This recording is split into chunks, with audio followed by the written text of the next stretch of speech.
আরে এটা আবার কি? আরে আইফোন, আরে বাপরে, এটা তো নতুন আইফোন 16 প্রো ম্যাক্স। আর এগুলো কি সোনা? ছোট এদিকে আয়, কথা আছে। ভাইজান গ্যাস ভরতে এসেছি। জি ভাইজান, এখনই ভরে দিচ্ছি।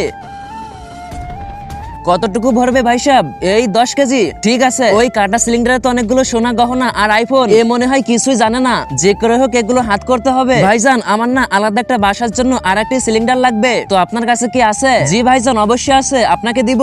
জি উস্তাদ। আরে কোথায় হারিয়ে যাস রে? কতক্ষণ ধরে তোকে ডাকতেছি। ওস্তাদ আমি ঝাড়ু দিতেছিলাম, এটার ভিতর 10 কেজি গ্যাস ভর। আসেন ভাইজান আপনাকে সিলিন্ডার দেখাচ্ছি। আসলে ভাইজান আমার বাজেট কম, তো আমাকে একটি পুরনো আর ছোট একটা সিলিন্ডার দেন। আরে ভাইজান সবই পাবেন, ছোট পাবেন আর পুরনো পাবেন। আসেন, এই যে এটা দেখেন, এটা 8 কেজি আর এটা 10 কেজি। ভাইজান এদিকে একটা ছোট সিলিন্ডার আছে পুরনো, আমার ওটাই চাই। আরে ভাইজান সব পুরনো সিলিন্ডার তো এদিকে পড়ে আছে, কিন্তু ওখানে আবার কোনটা আছে? আল্লাহ, যেই পবিত্র কোরআনটিকে দেখার পরে ভিডিওতে লাইক করে চ্যানেল